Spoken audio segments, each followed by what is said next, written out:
Everything can change in a single moment. 1 second, you're living your normal life. The next, you're fighting for survival. This is the story of how one terrifying night brought 3 broken people together and changed their lives forever. Elena Martinez was 32 years old, a single mother working 2 jobs to support her 8-year-old son, Diego. She was tough, the kind of woman who never gave up no matter how hard life got. But on this particular evening, as the sun began to set over Pine Ridge State Forest, Eleanor was about to face the worst moment of her life. Eleanor was breathing heavily, trying to stay calm as she told Diego to stay close to her, that everything was going to be okay. But everything was not going to be okay. 3 people wearing tactical gear and masks surrounded them on the forest trail. Eleanor had brought Diego here for a simple evening walk, a moment of peace after a long week. Now, that peaceful moment had turned into a nightmare.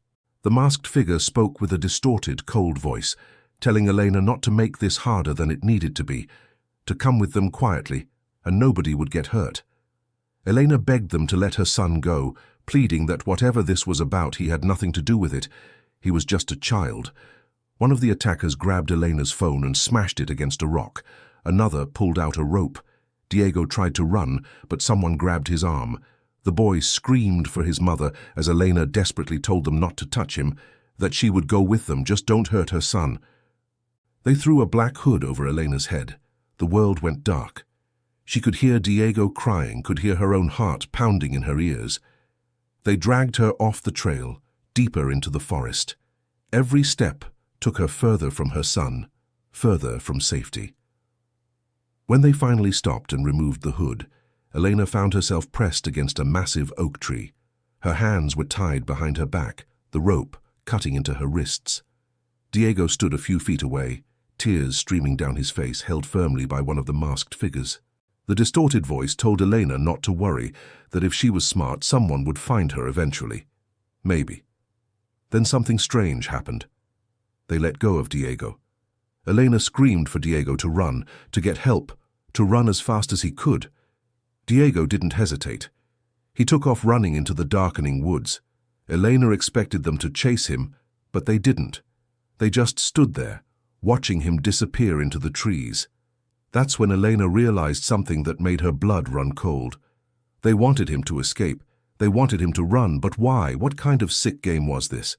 Diego ran like he had never run before. Branches whipped across his face. Roots tried to trip him, but he kept going. His mother had taught him things, survival things. She always said if they were ever separated in the woods, he should remember what she taught him. Moss grows on the north side of trees. Water always flows downhill to civilization. Find water, find the road, don't stop running. His little legs pumped as hard as they could. He fell once, scraping his hands on the rough ground, but he got right back up. The purple bracelet his mom had given him for his birthday caught on a branch.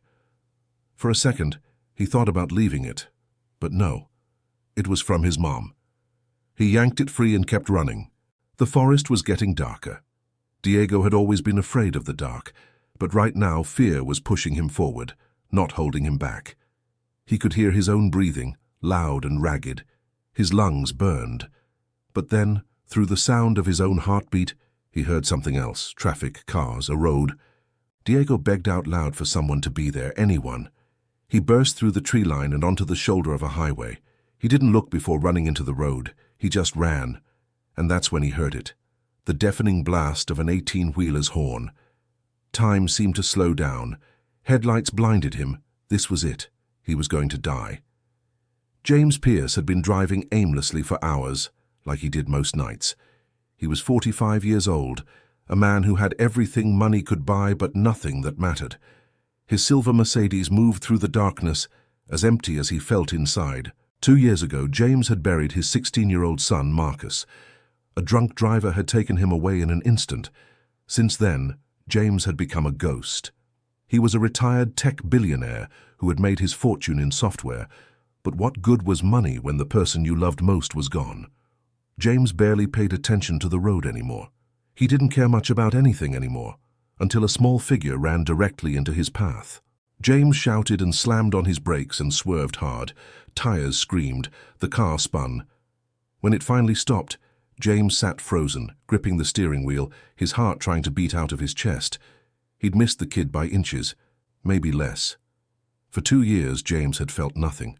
Now suddenly he felt everything. Terror, relief, anger. He threw open his door and stumbled out, demanding to know what the boy was doing running into traffic like that, where his parents were. That's when James actually looked at the boy. Diego was covered in dirt and scratches. His clothes were torn. His face was streaked with tears and terror, and his eyes, those eyes were filled with a panic that James recognized.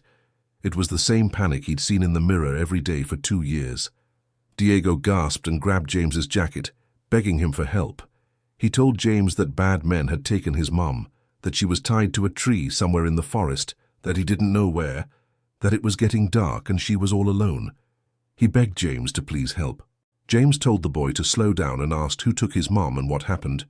Diego explained through his panic. 3 bad men with masks. They tied her up.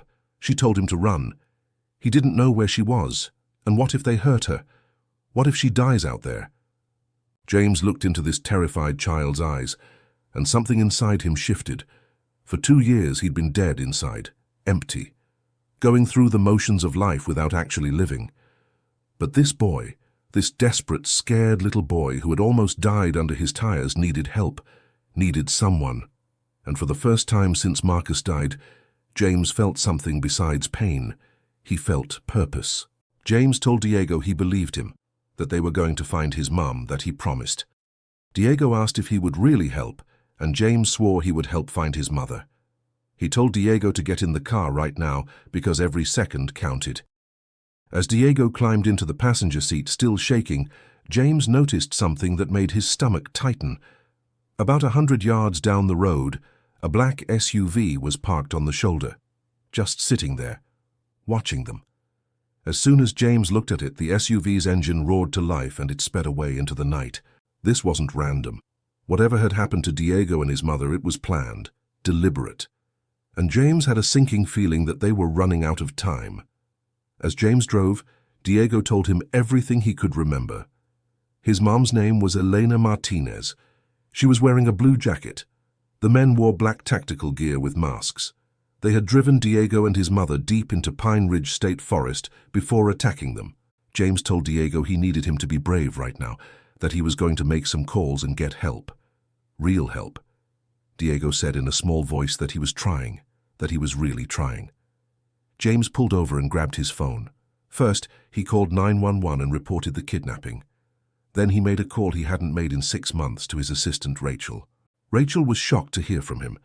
She noted that he hadn't called in 6 months and asked if everything was all right. James told her to listen carefully. He needed her to get Chief Daniels on the phone, then Mayor Torres.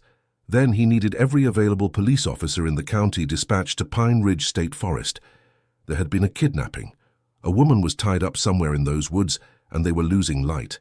Rachel respectfully pointed out that James hadn't left his house in 6 months, and asked if he was sure about this. James told her that for the first time in 2 years, he was absolutely sure about something. A little boy almost died in front of him tonight.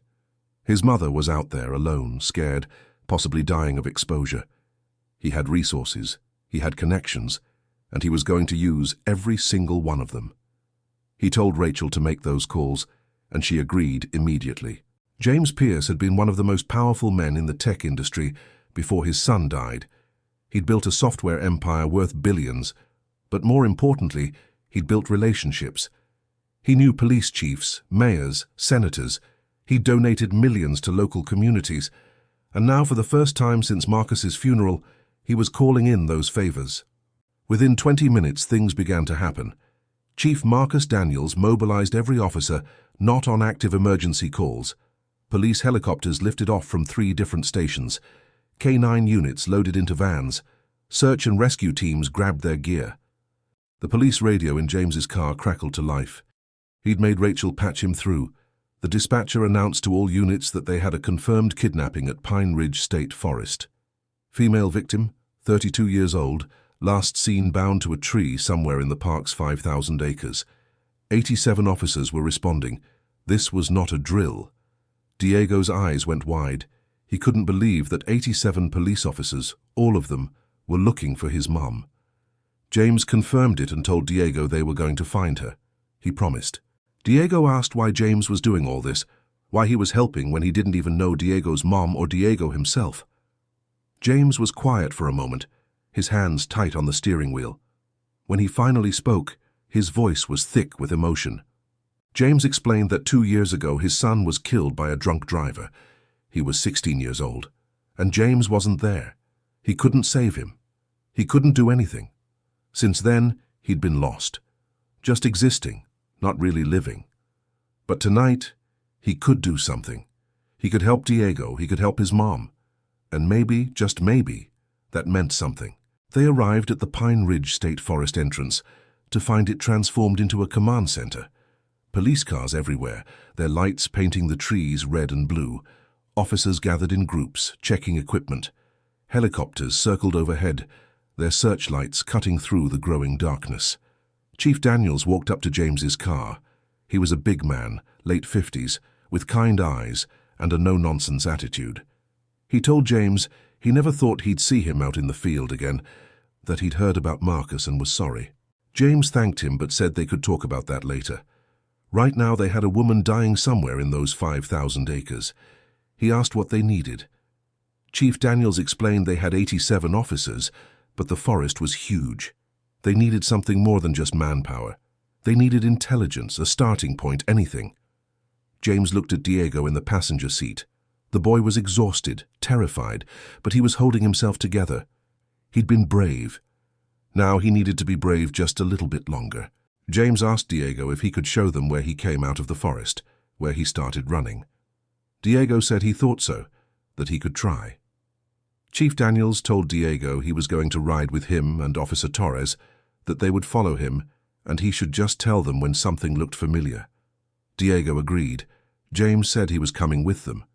Chief Daniels protested that James was a civilian, but James reminded him that he had mobilized this entire operation, that the boy trusted him, and he was coming.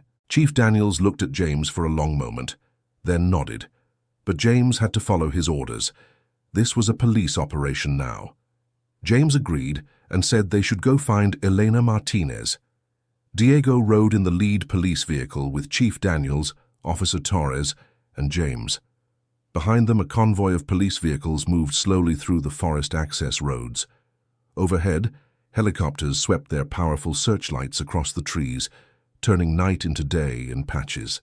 Diego suddenly pointed and shouted that this was where he came out, that he remembered that broken sign. The convoy stopped, officers poured out of vehicles, and the real search began. Diego led them into the forest, James right beside him, a hand on the boy's shoulder. Diego pointed out landmarks as they went. He'd run that way, past those rocks. He remembered jumping over a big fallen tree somewhere around here. While Diego led the search party deeper into the woods, Elena Martinez was alone, tied to that oak tree, fighting to stay conscious. The temperature had dropped. She couldn't feel her fingers anymore. Her wrists bled where the ropes cut into them. Elena whispered Diego's name, begging for him to be safe, to please find help. Her mind drifted. She thought about Diego's father, Miguel. He'd left them 5 years ago when Diego was just 3 years old. She remembered his words like they'd been spoken yesterday. Miguel had told her he never wanted to be a father, that she had trapped him with that kid. Elena whispered to herself that she didn't trap him. She loved him, and she loved their son, even if Miguel didn't. She tried to stay awake. She knew if she fell asleep in this cold, she might not wake up. But her body was shutting down. Hypothermia was setting in, her eyes kept closing, just for a second, just to rest. Back in the forest, Diego suddenly stopped. He pointed at a fallen log and said that was it, that he jumped over that he remembered because he scraped his knee. The K9 handler's dog suddenly went crazy, barking and pulling at its leash. The handler shouted that his dog had something to follow him this way. James spoke into his radio, telling all units they had a possible location and to converge on their position, quadrant Delta 7. Officers ran through the forest. Helicopter searchlights focused on one area. Diego ran ahead, James close behind him, calling for his mom. And then they found it. The tree. The ropes were still there, hanging loose, But Elena was gone. There was blood on the bark where her wrists had been, drag marks in the dirt leading away from the tree. But no Elena. Diego broke down, saying no over and over, that she was here, that he saw them tie her here. He asked where she was, where his mum was. James knelt down and pulled Diego into a hug as the boy sobbed. Officer Torres called Chief Daniels over. He'd found drag marks leading deeper into the woods, and tire tracks. Someone had come back for her. James said this wasn't random. Someone planned this. They wanted her alive, or they would have left her here to die. Chief Daniels asked who would do this and why. What was so special about Elena Martinez that someone would go through all this trouble? Those were good questions. Questions they needed answers to fast. Because somewhere out there Elena Martinez was running out of time, and whoever took her had a plan. The question was, could they figure out what that plan was before it was too late? The discovery that Elena was gone hit everyone like a punch to the gut. Diego was inconsolable, crying that his mom was here, that she had to be here. James held the boy close, trying to offer comfort he didn't know how to give. Around them, officers searched the immediate area, their flashlight beams cutting through the darkness. Officer Torres was the one who found the crucial evidence. He called Chief Daniels over to examine drag marks in the dirt, leading deeper into the woods, away from the tree. The marks were fresh, probably made within the last hour. And there was something else. Tire tracks, deep ones from a heavy vehicle. James studied the tracks and stated what everyone was thinking. Someone had come back for Eleanor. This wasn't a random attack or a crime of opportunity. Someone had planned this carefully. They'd left her tied to the tree, let her son escape to get help, and then came back to move her before anyone could find her. The question was why? Why go through all this trouble? Why not just take her in the first place? Chief Daniels radioed for forensic teams to document the scene, while he organized search parties to follow the drag marks. But as they prepared to move out, something happened that changed everything. Miles away, in a different part of the forest, Elena was regaining consciousness. She was no longer tied to a tree. Instead, she was in the back of a moving van, her hands still bound, a gag in her mouth. Her head pounded, and her vision was blurry, but she could make out two figures in the front seats. The van hit a bump and Elena groaned. One of the figures turned around, and when he spoke, Elena's blood turned to ice. She knew that voice. Even after 5 years, she knew it. The man removed his mask, and Elena found herself staring at Miguel Santos, Diego's father, the man who had abandoned them 5 years ago, who had said he never wanted to be a father, who had walked out of their lives without looking back. And now here he was, one of her kidnappers. Miguel told Elena he was sorry, that he told them not to hurt her, but she had brought this on herself. Elena tried to speak through the gag, tried to ask him what he was talking about, but all that came out were muffled sounds. Miguel's phone rang. He answered it, and even though Elena could only hear one side of the conversation, she understood enough to be terrified. Someone was giving Miguel orders, someone with power. Miguel confirmed that they had Elena and asked what they should do now. He listened, nodded, and then hung up. The driver asked Miguel what the boss said, and Miguel told him they were taking her to the warehouse on Industrial Road. They would hold her there until this whole thing blew over, until she agreed to back off and drop the lawsuit. That's when Elena understood. This wasn't about her personally. This was about the fight she'd been waging for the past 3 months, the legal battle against Valle Verde Construction, the company that was trying to steal her grandmother's land to build luxury condos. Elena had organized protests, filed lawsuits, and gotten the media involved. She'd become a problem for some very powerful people, and now they were showing her what happened to problems. Back at the forest, James refused to give up. While officers processed the scene, he stood with Chief Daniels, thinking through the situation like the strategic problem it was. James had built a billion-dollar company by being smarter than his competition, by seeing patterns others missed. He needed to apply that same mindset here. A woman arrived at the scene.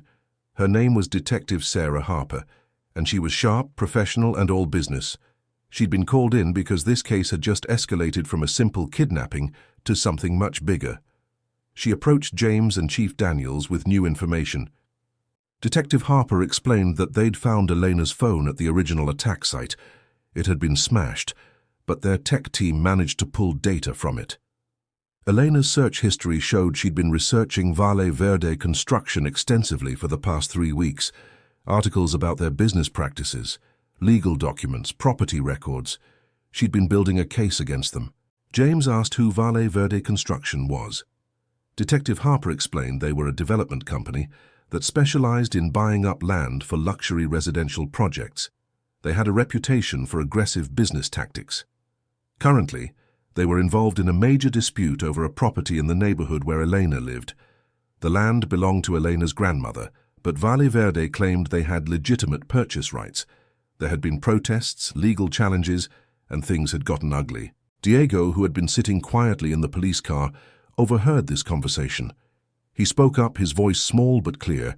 His mama had been fighting them. She said they were trying to steal his grandmother's land, the land where his great-grandfather had built their family home 70 years ago. His mama said she would never let them take it. This revelation changed everything. James understood immediately.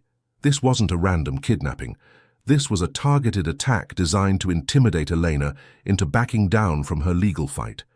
Someone at Valle Verde Construction had decided that the easiest way to solve their problem was to make Elena disappear. Detective Harper confirmed that they'd issued an alert for Valle Verde's owner, a man named Richard Cole. But Cole had resources.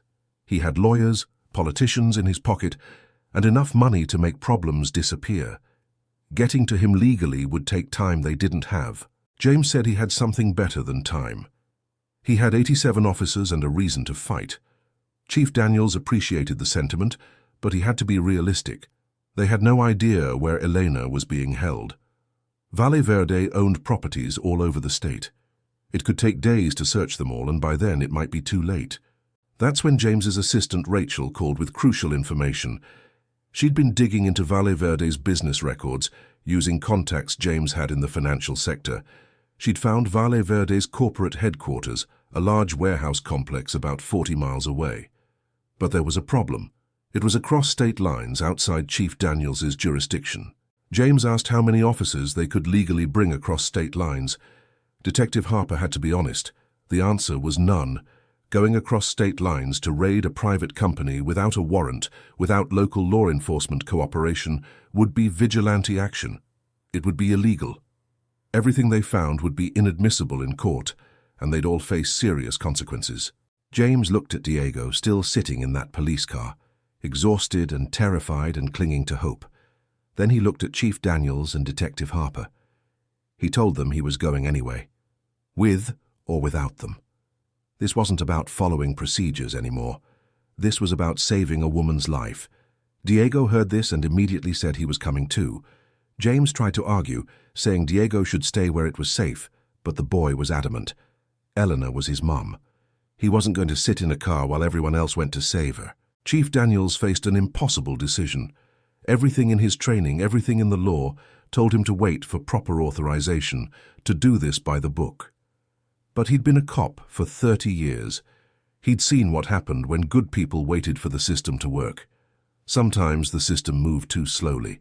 Sometimes people died while everyone followed the rules. Daniels looked at his officers. They'd all heard the conversation. They all knew what was at stake, and one by one they nodded. They were in. Harper shook her head but couldn't hide a small smile.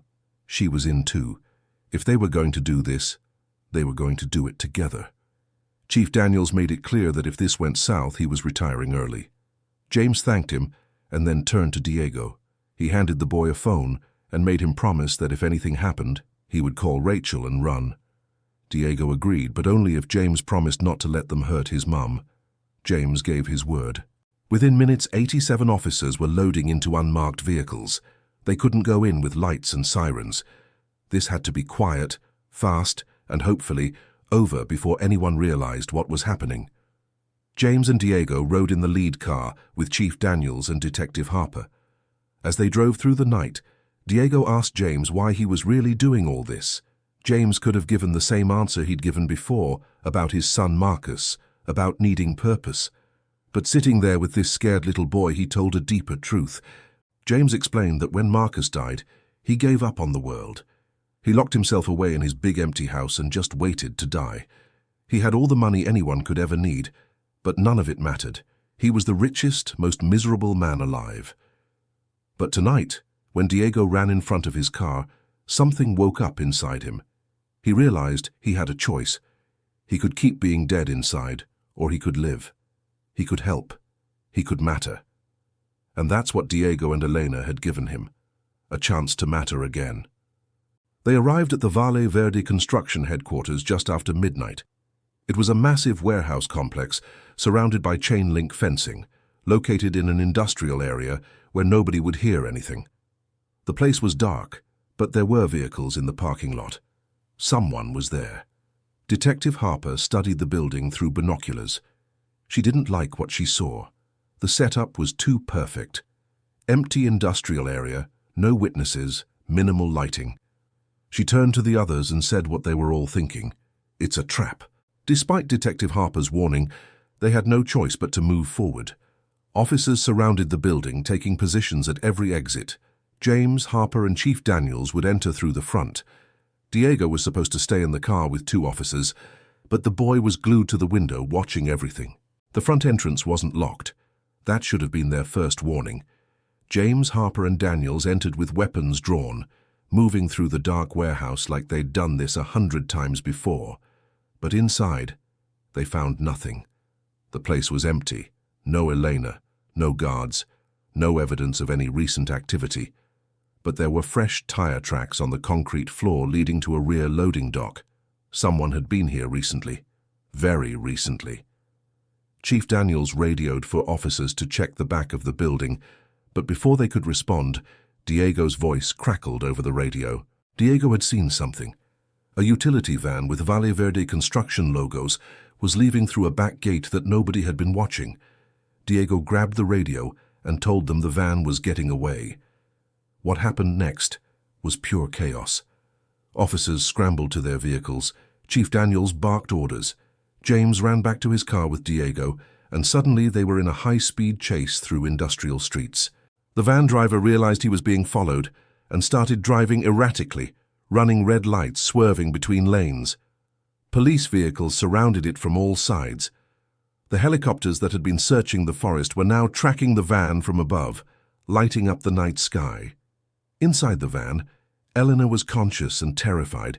She could hear sirens, could feel the vehicle swerving violently. Miguel was driving, screaming at the other man to call Cole, to figure out what they should do. But there was nowhere to go. They were surrounded. Miguel tried to make a sharp turn but lost control. The van crashed into a concrete barrier at the edge of an industrial parking lot. The impact wasn't severe, but it was enough to stop them. Within seconds, police vehicles blocked every possible escape route. Officers swarmed the van with weapons drawn, shouting commands. Miguel exited with his hands up, immediately telling them he wanted a deal, that he'd tell them everything. The other man tried to run, but was tackled within seconds. Officers pulled open the van's back doors, and there was Elena. She was alive, injured, but alive. Her hands were still bound, and she was weak from hours of being restrained, but she was breathing. She was okay. An EMT crew rushed forward to help her, cutting the ropes, removing the gag, wrapping her in thermal blankets. Elena was disoriented, asking about Diego, needing to know if her son was safe. That's when Diego broke free from the officer, who was supposed to keep him in the car. He ran across the parking lot screaming for his mom. Eleanor heard that voice and started crying. When Diego reached her, they collapsed into each other's arms, both sobbing, both holding on like they'd never let go. James watched this reunion from a distance, tears streaming down his face. For 2 years he'd been unable to save his own son. But tonight, he'd saved someone else's child. He'd saved a mother. He'd done something that mattered. Chief Daniels approached James and put a hand on his shoulder. He didn't need to say anything. They both knew what this moment meant, but Miguel, now in handcuffs, had something to say. He told the officers they were all wasting their time. Sure, they'd caught him, but Richard Cole had dirt on half the city council. He had judges in his pocket. They couldn't touch him. Cole would bury all of them, and Miguel would probably end up dead in his cell before he ever made it to trial. Detective Harper leaned down and told Miguel He better hope witness protection was nice this time of year, because he was going to testify against Cole whether he wanted to or not. Miguel laughed bitterly and said Harper had no idea who she was dealing with. Richard Cole didn't just break the law, he owned the people who enforced it. Eleanor was taken to Regional Medical Center for treatment. She was suffering from hypothermia, dehydration, rope burns on her wrists, and various cuts and bruises. The doctors said she was lucky. A few more hours in that cold forest, and she might not have made it. James and Diego waited in the hospital lobby while Elena was examined and treated. It was nearly 3 in the morning. Diego was exhausted, but refused to sleep until he knew his mum was okay. So James sat with him, and for the first time they really talked. Diego asked James why he had helped them. Really helped them. Not the answer about James's son, but the deeper reason. Why did a rich man who didn't know them mobilize an army of police officers for 2 strangers? James was quiet for a long time. Then he told Diego about Marcus. Not just that Marcus died, but who Marcus was. Marcus had been smart and funny. He wanted to be an engineer. He played guitar and was terrible at sports, but tried anyway. He was kind to everyone and had this laugh that could light up a room. He was James's entire world. When Marcus died, James didn't just lose his son. He lost his reason for living. He stopped going to work, stopped seeing friends, stopped doing anything except sitting in his house, thinking about all the moments he'd never have. He'd been dying slowly for 2 years, and tonight Diego had accidentally saved him. Diego didn't fully understand all of this. He was only 8 years old, but he understood enough.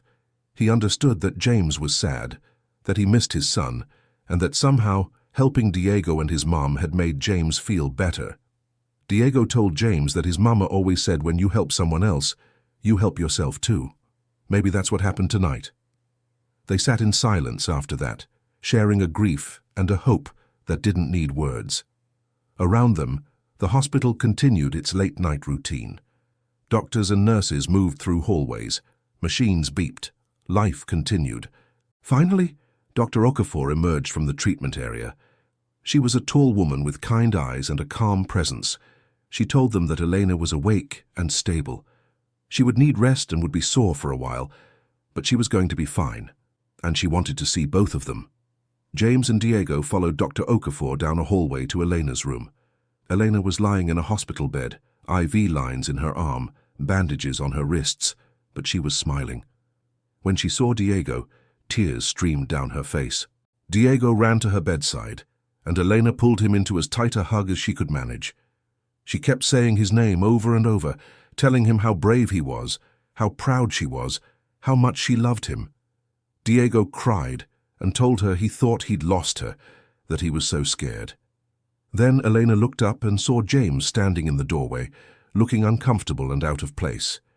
She asked Diego who this man was, and Diego explained that this was Mr. Pierce, but he should call him James. James was the one who saved them. James got all the police officers. James kept his promise. Elena studied James for a long moment. She'd heard bits and pieces from Diego during the chaos, but now, seeing this man who had mobilized an entire rescue operation for people he'd never met, she didn't know what to say. Finally, she simply said, "Thank you."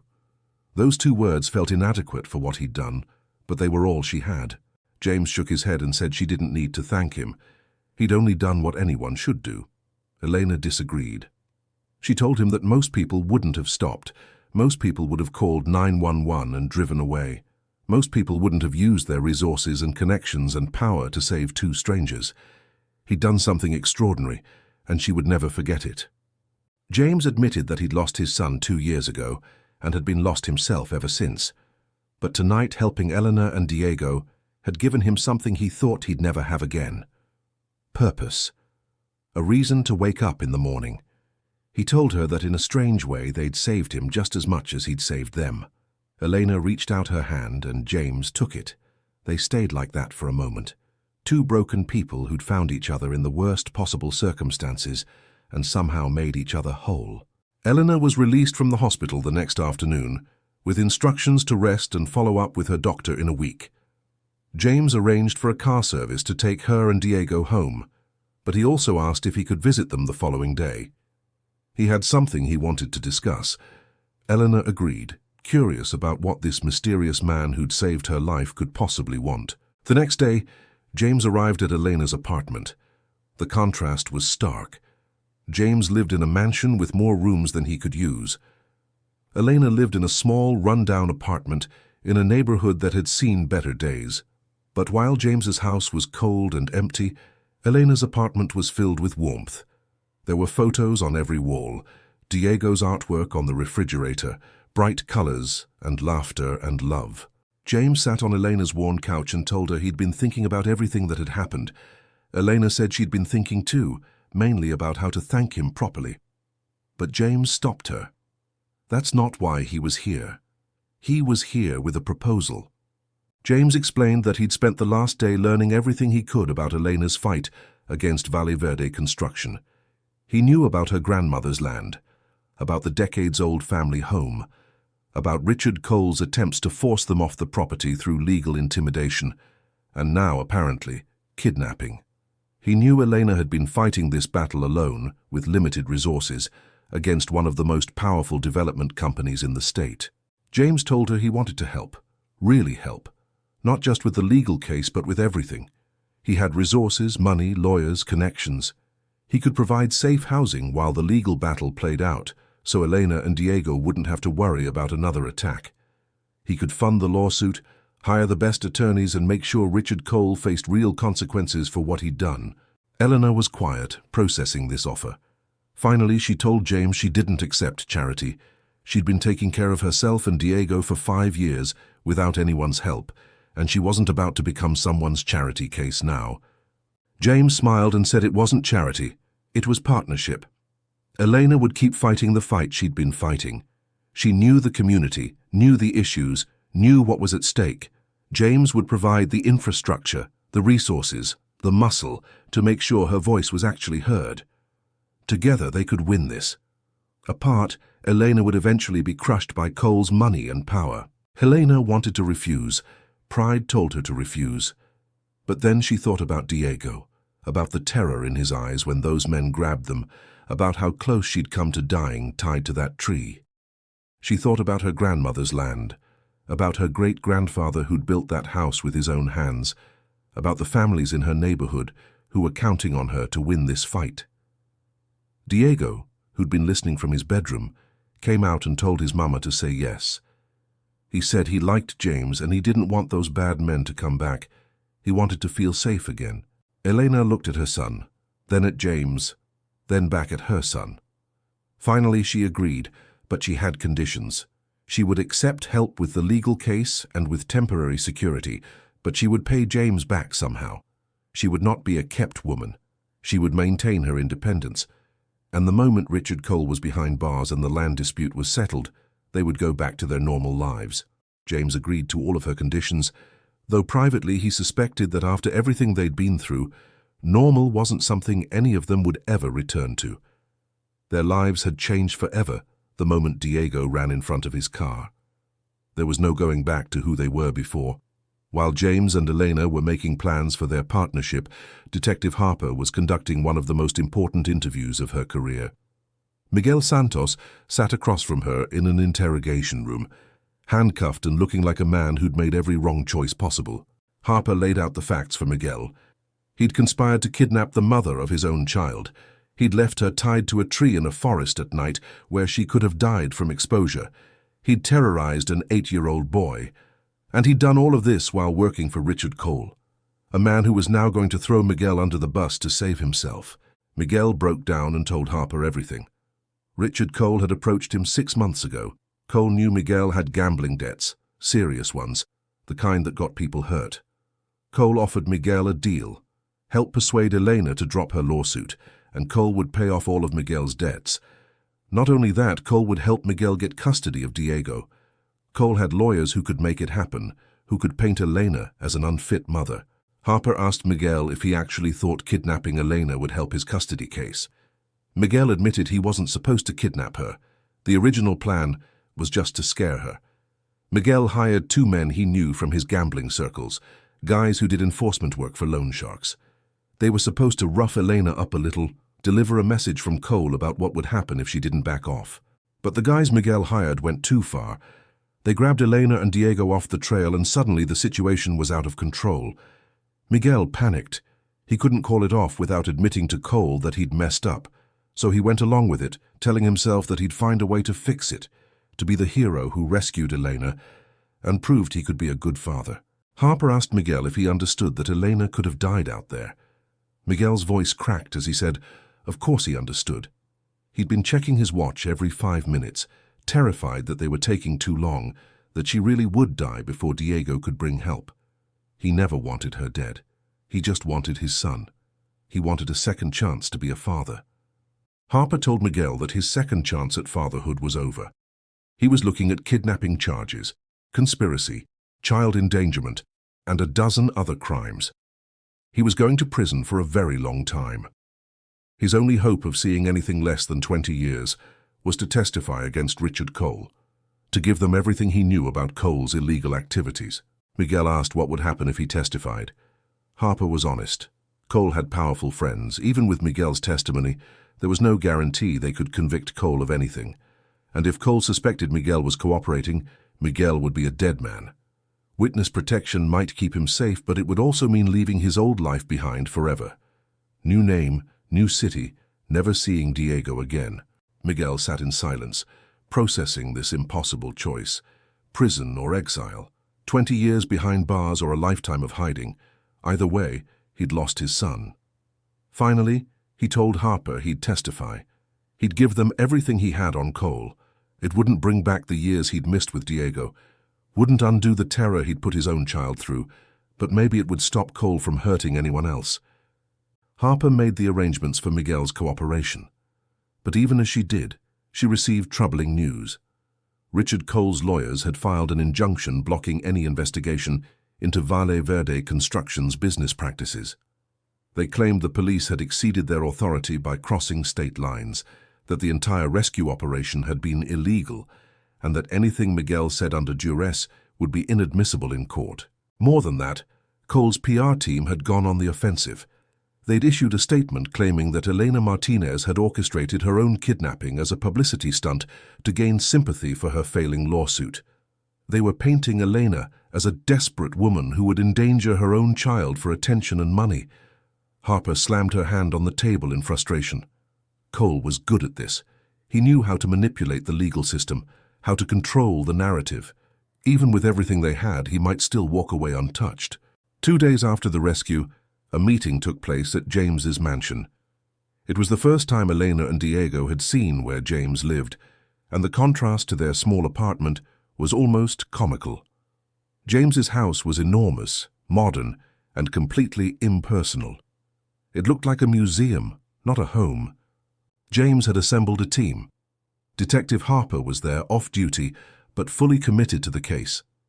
Chief Daniels had come, despite the fact that he was facing potential disciplinary action for the unauthorized interstate operation.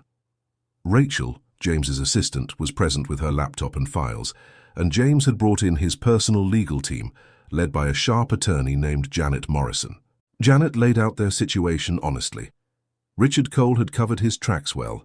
Every document, every transaction, every business dealing looked clean on the surface. Miguel's testimony alone wouldn't be enough to convict Cole of anything. They needed more.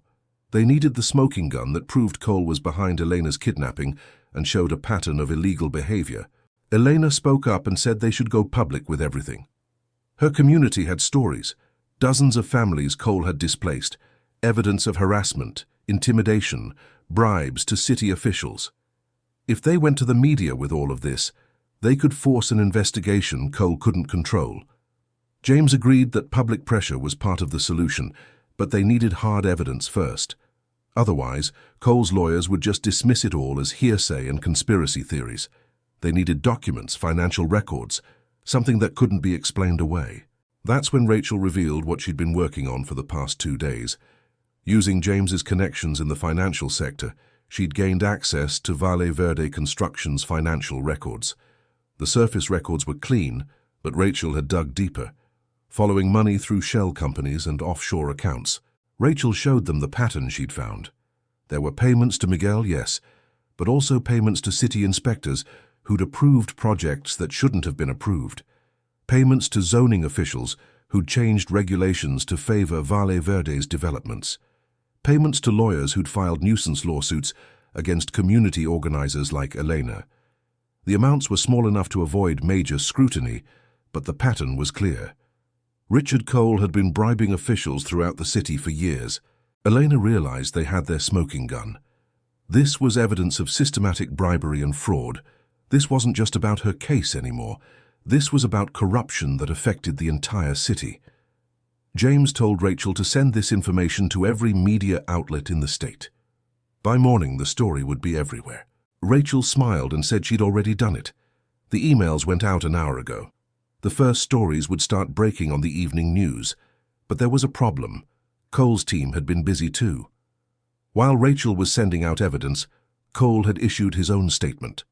He was claiming that Elena had orchestrated her own kidnapping for publicity, and now he was suing her for defamation. He was demanding millions in damages, claiming her accusations had harmed his business reputation. The room went silent.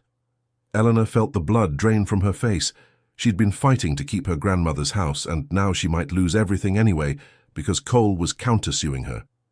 Even if they proved Cole was guilty, the legal fees alone could destroy her financially. James saw the fear in Elena's eyes and told her not to worry. Cole could sue all he wanted. James had lawyers who would handle the defamation case, and when they were done, Cole would be the one paying damages. But Elena could see the look on Janet's face. The lawyer was worried. Cole's counterattack was smart. Even if they won eventually, the legal battle could drag on for years. What happened over the next week was a media circus unlike anything Elena had ever experienced. The story exploded across every news outlet in the state. News vans camped outside Elena's apartment building. Reporters shouted questions every time she left the house. Her face was on television, in newspapers, all over social media. The media coverage was split. Some outlets portrayed Elena as a hero, a single mother fighting corporate greed and corruption. They ran stories about her grandmother's land, about the families Valle Verde had displaced, about the evidence of bribery Rachel had uncovered. These stories painted Richard Cole as a villain who would do anything for profit, including kidnapping and intimidation. But other outlets took Cole's side. They questioned why Elena just happened to have a tech billionaire ready to mobilize 87 police officers. They suggested the whole kidnapping might have been staged. They interviewed legal experts who said the evidence against Cole was circumstantial at best. These stories portrayed Elena as an attention seeker who was using her son as a prop in a publicity campaign. Social media was even worse. Hashtags emerged on both sides. Some people posted messages of support for Eleanor, sharing their own stories of fighting corporate injustice. Others accused her of being a fraud, a liar, someone who would endanger her own child for money and fame. The comments were vicious, attacking everything from Elena's parenting to her appearance to her motives. Diego watched some of this coverage on television, and it confused and scared him. People were saying his mom had planned the attack, that she'd let those bad men grab them just for attention. Diego knew that wasn't true. He'd been there. He'd seen the terror in his mother's eyes, but how could he make all these strangers understand that? One evening, Elena did an interview with a local news station. She sat in front of the camera, exhausted and emotionally drained, and told her story. She explained about her grandmother's land, about the house her great-grandfather built, about how Valle Verde had been trying to force them off the property for months. She described the night of the attack, the fear she felt, the rope cutting into her wrists, the knowledge that she might die alone in that forest. But even as Elena spoke, she could see the interviewer's skepticism. The questions became more pointed. Why did James Pierce, a man she'd never met, help her so much? Wasn't it convenient that she had a billionaire in her corner? How did she explain the timing of the financial documents being leaked? Didn't that seem coordinated? Eleanor tried to answer these questions, tried to explain that James had helped because he was a good person who'd lost his own son, that the timing was just coincidence, that she was telling the truth. But she could see she wasn't convincing everyone. Some people would always believe what they wanted to believe. Meanwhile, Richard Cole appeared on a rival network looking calm, confident, and completely in control. He expressed sympathy for Elena's situation, but maintained his innocence. He suggested that Elena was a troubled woman who'd gotten in over her head with her lawsuit, and was now grasping at straws. He painted himself as the real victim, a successful businessman being attacked by baseless accusations. Cole's performance was masterful. He came across as reasonable and compassionate. He said he hoped Elena would get the help she needed, and that once this was all settled, he bore her no ill will. To anyone who didn't know the full story, Cole seemed like the victim of a smear campaign. That night, Elena stood on James's balcony, where she'd been staying with Diego for safety, and broke down crying. She told James that maybe she should just drop everything, the lawsuit, the media attention, all of it.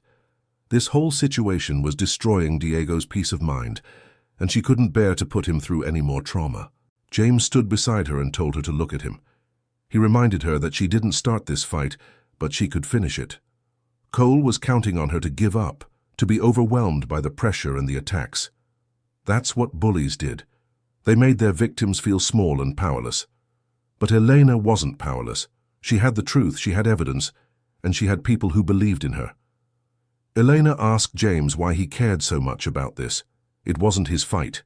He'd already saved her and Diego. He'd already done more than anyone could expect. Why keep putting himself on the line? James was quiet for a moment. Then he explained that when Marcus died, he gave up on everything. He let the world keep spinning without him. He stopped caring about injustice, about right and wrong, about anything beyond his own pain. But Elena reminded him of who he used to be before grief hollowed him out. She was fighting for something bigger than herself, fighting for her community, for families who couldn't fight for themselves. She'd given him back something he thought he'd lost forever. A reason to care. There was a moment then, standing on that balcony under the stars, when they almost kissed. The air between them crackled with tension and possibility. But Elena pulled back. She told James this was too fast, too much. She needed to focus on Diego, on getting through this crisis. She couldn't complicate things with a relationship, especially not with someone who'd saved her life. It wouldn't be fair to either of them. James said he understood, and that he wasn't going anywhere. They could take things as slowly as she needed. But he wanted her to know that his feelings were real. This wasn't some kind of savior complex.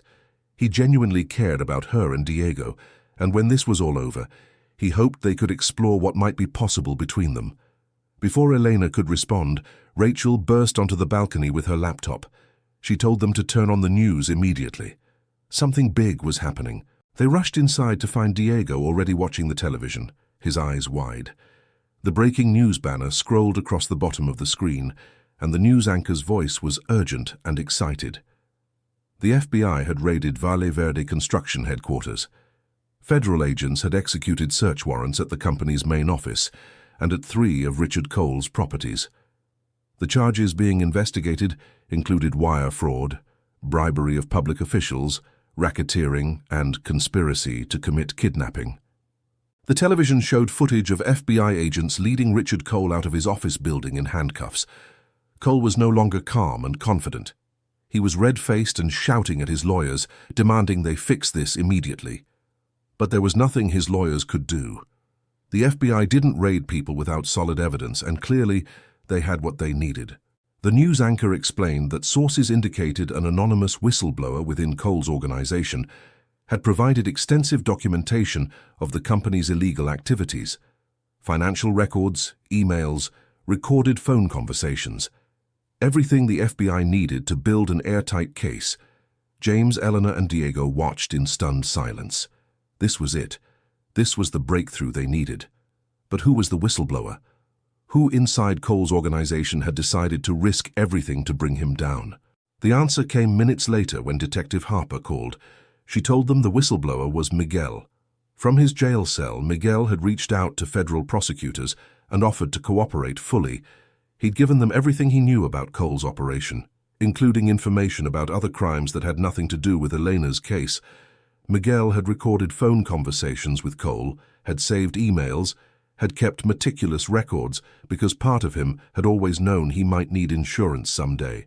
Harper explained that Miguel's cooperation had given the FBI everything they needed for a RICO case. Cole wasn't just facing kidnapping charges anymore, he was facing organized crime charges that could put him away for decades. And because Miguel had come forward voluntarily and provided such extensive evidence, Prosecutors were offering him a deal, reduced sentence, possibly as little as 5 years, in exchange for his testimony. Elena asked Harper why Miguel would do this. After everything, after abandoning them, after participating in her kidnapping, why would he suddenly develop a conscience? Harper said she'd asked Miguel the same question. Miguel had told her that sitting in that jail cell, he'd realized he'd destroyed any chance of ever being Diego's father. The boy would grow up knowing his biological father had kidnapped his mother. That was Miguel's legacy. The only thing he could do now was try to stop Cole from hurting anyone else. It wouldn't make Miguel a good father, but maybe it would make him slightly less of a monster. Elena didn't know how to feel about this. Part of her wanted to hate Miguel for what he'd done, but another part of her, the part that had once loved him, felt something like pity.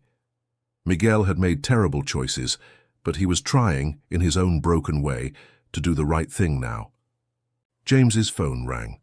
It was one of the federal prosecutors handling Cole's case.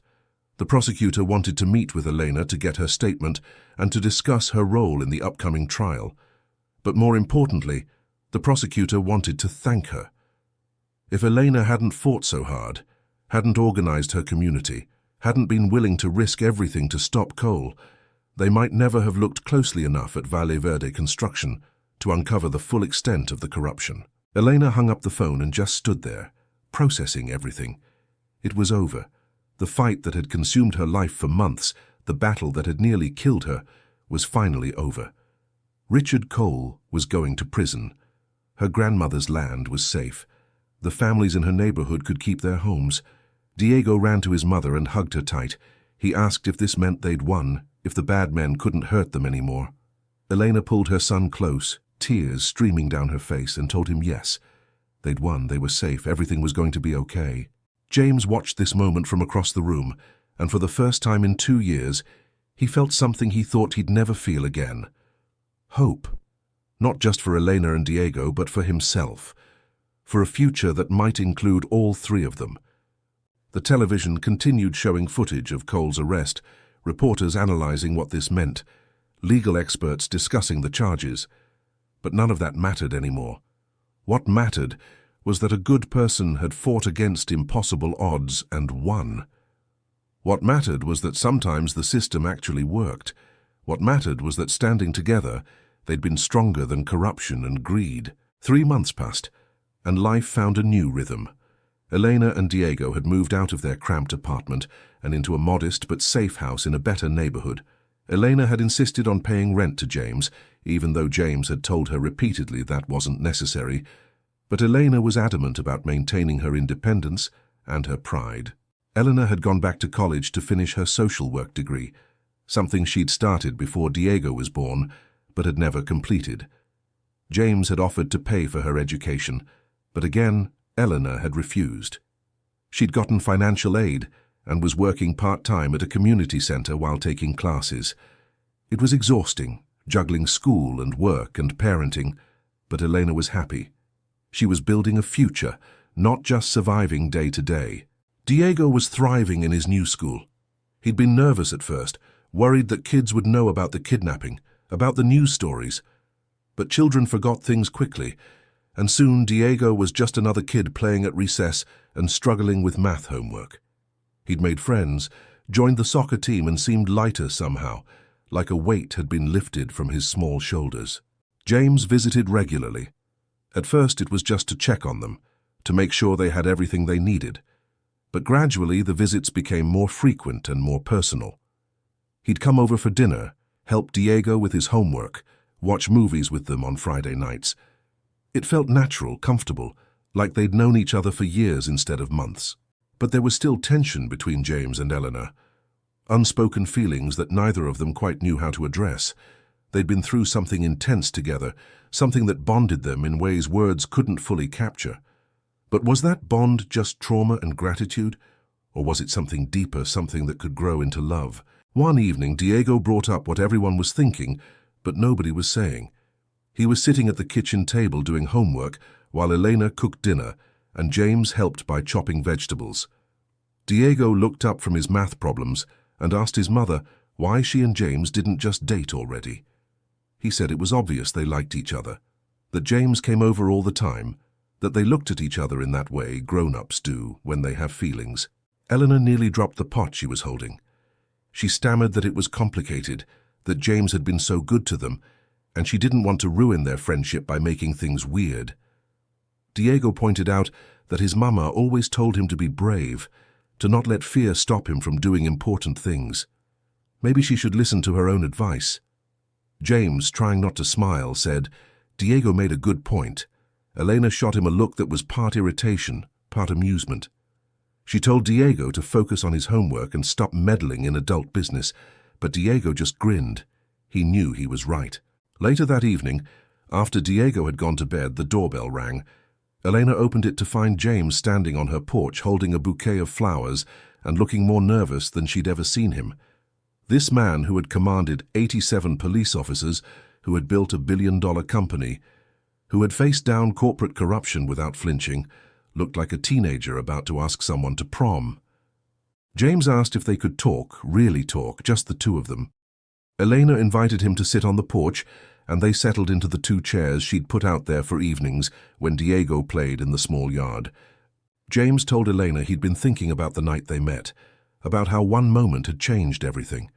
For 2 years after Marcus died, James had been a ghost going through the motions of living. But that night, when Diego ran in front of his car, something woke up inside him. For the first time since his son's death, James felt alive. He felt purpose.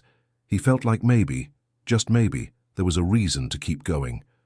Elena said that for her that night was the scariest moment of her life, thinking she was going to die alone in that forest, that Diego would be left without his mother. But it was also the night she learned she didn't have to face everything alone. For 5 years, she'd been Diego's only parent, his only support, his everything. She'd been so focused on being strong that she'd forgotten what it felt like to have someone else share the burden.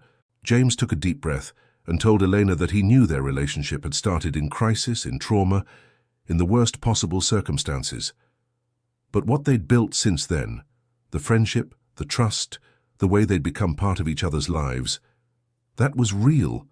That wasn't just about the kidnapping or the rescue. That was about who they were as people, and James wanted more. If Elena wanted it too. Elena was quiet for a long time. Then she admitted she was scared. Miguel had promised her forever and had left when being a father got too hard. What if James realized that being part of their lives, being Diego's father figure, was more than he'd bargained for? What if he changed his mind? James reached over and took Elena's hand. He told her he understood her fear. He wasn't Miguel, he wasn't perfect. He was still grieving his son, still learning how to be present in the world again after 2 years of isolation. But the one thing he knew for certain was that he showed up. Every time Elena and Diego needed him, he was there, and he would keep showing up, for as long as they would have him. Eleanor felt tears running down her face. She told James she didn't want to just survive anymore. She'd been in survival mode for so long that she'd forgotten what it felt like to actually live, to look forward to the future, to believe in possibilities. But James made her want to live again. He made her want to take risks. He made her want to love, even though love had hurt her before. James said that's all he needed to hear. They could take this as slowly as she wanted. They could figure it out together. There was no rush. They had time. Eleanor laughed through her tears and said she'd been going slow her whole life, always being careful, always being safe. Maybe it was time to be brave. And she kissed him. It was gentle and real and earned. This wasn't some dramatic Hollywood moment. It was two broken people who'd found each other and decided to be less broken together. When they pulled apart, they were both smiling, and they could hear Diego's voice from his bedroom window above them, loudly announcing that it was finally happening. They laughed, breaking apart, and Elena yelled up to Diego that he was supposed to be sleeping. Diego's head popped into view at the window, and he said he couldn't sleep knowing his mom and James were finally figuring things out. James called up to Diego, asking if he'd been eavesdropping this whole time. Diego said of course he had been. This was important. Eleanor shook her head, but couldn't stop smiling. She told Diego to go to bed for real this time. Diego agreed, but said he wanted to talk to James first just for a minute. It was important. James and Elena exchanged curious glances. Then James went inside and up to Diego's room. James sat on the edge of Diego's bed, and for a moment, neither of them spoke. Diego was fiddling with his purple bracelet, the one his mom had given him, the one that had caught on a branch when he was running through the forest that terrible night. Finally, Diego asked James if he was really going to stay. Not just visit, but really be part of their family. James promised that yes, he was staying. He loved Diego and he loved Elena, and he wanted to be part of their lives in whatever way they would let him. Diego nodded, processing this. Then he asked James if James would be his dad, not like trying to replace his biological father, but just be the dad Diego actually needed. James felt his throat tighten with emotion. He told Diego that he would be honored to be his dad, that in fact he'd been hoping Diego might want that. Diego threw his arms around James and hugged him tight. He said he'd wanted to ask for a while, but was worried it might make James sad because of Marcus. James pulled back and looked Diego in the eyes. He explained that Marcus would always be his son, always be part of his heart. But that didn't mean James couldn't love Diego too. The heart doesn't run out of room. It just gets bigger. Marcus would want James to live again, to love again, to be there for someone who needed him. And Diego needed him. And James needed Diego. Diego asked if he could call James Dad. James, crying now, said he would love that. So Diego tried it out, saying the word Dad, and then grinning because it felt right. It felt true. From that moment on, James became Dad to Diego, and something fundamental shifted in all their lives. Over the following weeks, the paperwork began. James officially started adoption proceedings with Elena's full support. He wanted to make it legal, to make sure that no matter what happened between him and Elena, Diego would always be his son. Elena was touched by this commitment, by the fact that James was thinking long-term, thinking about Diego's security and future. The first day James picked Diego up from school, as his legal dad was one of the happiest days of either of their lives.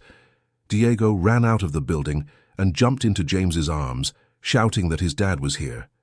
Other parents looked on curiously, and James didn't care. He was Diego's dad now. It was official, it was real. Family dinners became a regular thing, not just with Elena, Diego, and James, but with extended family too. James's mother, who he'd barely spoken to in 2 years, came to dinner and met Elena and Diego. James's sister traveled from across the country to meet the woman and child who'd brought her brother back from the dead. These dinners were loud and warm and full of laughter. Everything James's big empty house had been missing. Diego created artwork to commemorate their new family, a drawing of 3 people holding hands with the words, "My Family," written across the top in bright crayon colors. James had it professionally framed and hung in a place of honor in his home. It was the first personal touch his house had seen in years. Elena later said that the night everything changed. They say it takes a village to raise a child, but sometimes it takes a child to save a village. Diego had saved her that night by being brave enough to run, to find help, to not give up. But Diego had also saved James by giving him a reason to live again, and in saving each other, they'd found something none of them had been looking for, but all of them desperately needed. They'd found home. 1 year after the kidnapping, Elena, James, and Diego returned to Pine Ridge State Forest. It was Diego's idea. He said he wanted to go back to where it all started, to face the place that had scared him so badly. He wanted to prove to himself that he wasn't afraid anymore. Elena was hesitant. The forest still gave her nightmares sometimes, but James agreed with Diego. He said sometimes you had to confront your trauma to move past it. So on a sunny Saturday afternoon, the 3 of them walked the same trail Elena and Diego had been on that terrible night. As they walked, Diego pointed out landmarks he remembered. The place where the men had first surrounded them. The direction he'd run when his mom told him to escape. The tree he'd fallen over, scraping his knee. It was strange revisiting these places in daylight, with birds singing and other families picnicking nearby. The forest didn't seem scary now. It seemed peaceful. They finally reached the oak tree where Elena had been tied. Elena stood there for a long moment, her hand on the rough bark, and let herself remember. She remembered the fear, the cold, the certainty that she was going to die. But she also remembered the hope she'd clung to, the belief that Diego would find help, the love she felt for her son that had kept her fighting to stay alive. James took Elena's other hand, and Diego wrapped his arms around both of them. They stood like that, a family at the place where they'd almost lost everything. Elena said that this tree had almost become her grave, but instead it had become the roots of their family. This was where their story began. James said it was a journey from tragedy to triumph. Diego, ever the optimist, said it was from scared to safe. Elena said it was from alone to together. And they were all right. James pulled out a pocket knife and asked if they wanted to do something that teenagers had been doing in this forest for probably 100 years. They could carve their initials into the tree, mark this place as theirs, transform it from a location of trauma into a symbol of their family. Elena and Diego agreed immediately. Carefully, James carved into the bark, EM plus JP plus DM, all inside a heart. It wasn't sophisticated or particularly artistic, but it was theirs. A permanent marker that said these three people had survived something terrible together and had come out the other side stronger. When they were done, they took one last look at the tree, then turned and walked back down the trail together, hand in hand in hand. Three people who'd been broken had found each other and made something whole. Three people who'd been alone had become a family. Three people who'd been lost had found their way home. As they walked toward the parking lot and the rest of their lives, the sun setting through the trees painted everything gold. It was the same forest where Diego had run for his life a year ago. The same forest where Elena had thought she would die. But it wasn't the same at all. Everything had changed. Everything was new. And because sometimes the worst moment of your life leads to the best thing that ever happened to you. Sometimes you have to lose everything to find what really matters. And sometimes three strangers cross paths in the dark, and when the sun rises, they're not strangers anymore. They're family. The story of Elena, James, and Diego became a legend in their community. It was a reminder that heroism isn't just about dramatic rescues. It's about showing up. It's about using your resources to help others. It's about choosing to be present in the world, even when grief tells you to hide. It's about brave little boys who run for help, and mothers who never stop fighting, and lonely men who find purpose in saving others. The story inspired others. When Richard Cole's trial concluded, and he was sentenced to 35 years in federal prison, several other communities came forward with their own stories of corporate intimidation. Cole's conviction led to a wave of investigations into similar companies across the state. Lives were changed because one woman refused to give up and one man decided to help. But for Elena, James, and Diego, the story was simpler than all that. It was just about a family, an unusual family that came together in the worst possible way, but stayed together because they chose each other every single day. Because Diego called James Dad without hesitation. Because Elena let herself love again despite her fears. Because James opened his heart despite his grief.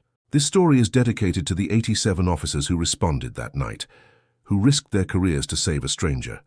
It's dedicated to Detective Harper and Chief Daniels, who understood that sometimes following the rules matters less than doing what's right. It's dedicated to Rachel, who used her skills to uncover corruption. And it's dedicated to every person who's ever stopped to help someone in need, who's ever used their privilege and power to lift someone up, who's ever chosen kindness over convenience. Because at the end of the day, that's what this story is really about. Kindness. The kind that costs you something. The kind that changes lives. The kind that reminds us we're all connected, that someone else's pain matters, that we have an obligation to help when we can. Elena, James, and Diego's initials are still carved into that oak tree in Pine Ridge State Forest. If you visit, you can see them. And if you listen closely, maybe you'll hear the echo of a story about how three broken people found each other in the dark and chose to walk into the light together.